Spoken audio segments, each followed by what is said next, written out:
Ano ang nagpapasaya sa iyo?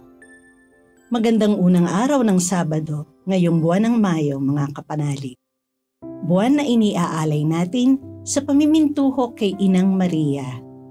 Ito po si Sister Rose Agtarap ng Daughters of St. Paul.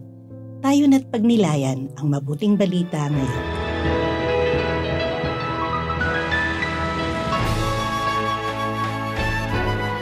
Sinabi ni Jesus sa kanyang mga alagad, "Kung napopuot sa inyo ang mundo, alamin ninyo na ako muna bago kayo ang kinapuotan. Kung kayo'y mula sa mundo, inibig na sana ng mundo ang sariling kanya. Ngunit napopuot sa inyo ang mundo dahil hindi kayo mula sa mundo, kundi ako ang humirang sa inyo mula sa mundo. Tandaan ninyo ang sinabi ko sa inyo. Walang utusang mas dakila sa kanyang Panginoon. Di ba't inusig nila ako? Uusigin din kayo. Tinupad ba nila ang aking salita? Gayon din nila tutuparin ang sa inyo. Dahil sa ngalan ko nila gagawin ang mga ito laban sa inyo.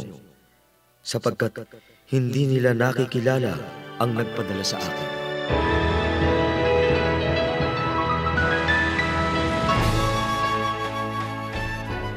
Taong ang tiwala at pag-asa ng kanilang buhay ay nakasalalay lamang sa kanilang kapangyarihan at kayamanan. Nabubuhos ang buong kalooban sa pagtatamo ng mga material na bagay. Hindi masatisfy kahit napakayaman na, patuloy pa rin ang pagnanasa na magkamal ng mas marami pang kayamanan.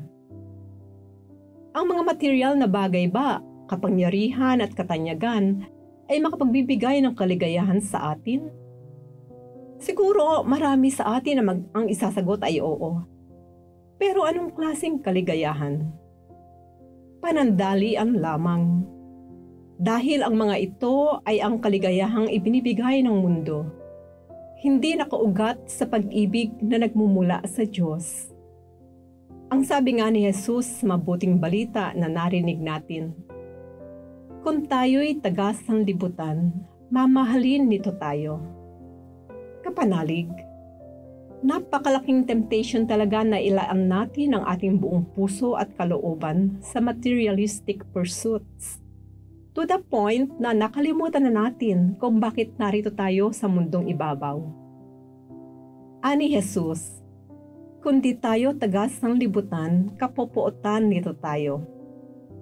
Ang ibig sabihin, kung ibibigay natin ang buong puso at kalooban sa pagsunod sa mga yapak ni Jesus, dito natin matatagpuan ang tunay na kaligayahan. Pero maging handa tayo kung makaranas tayo ng persecution at kapuotan ng mundo. Maraming uri ng persecution ang nangyayari sa iba't ibang sektor ng lipunan sa ating panahon ngayon. Merong mga taong hinaharas at binubuli ng mga matataas at ng may kapangyarihan sa lipunan dahil sa kanilang pagtulong sa mga mahihirap at inaapi. Marami ring mga Christians ang pinapersecute dahil sa pagsasabuhay nila ng kanilang pananampalataya. Talamak din ang pambubuli na nagaganap sa social media, lalo na kung ang ating prinsipyo at paniniwala ay taliwas sa kalakaran ng mundo. May mga taong ayaw ng katotohanan. Mas gugustuhin pa ang mamuhay sa kadiliman at kasinungalingan. Pero sabi ni Jesus, huwag matakot. Kung tayo man ay makaranas ng mga panlalait at pag-uusig, dahil ganoon din ang ginawa sa Kanya. Mga kapanalig, support our Paulines mission. Subscribe, like, and follow Paulines on our social media accounts. Help us continue our ministry and send your donations through our donations channels.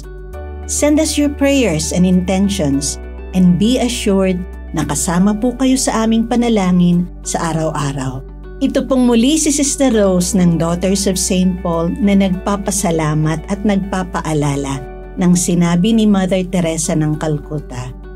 If you ever feel distressed during the day, call upon Our Lady. Just say, Mary, Mother of Jesus, Please be a mother to me now.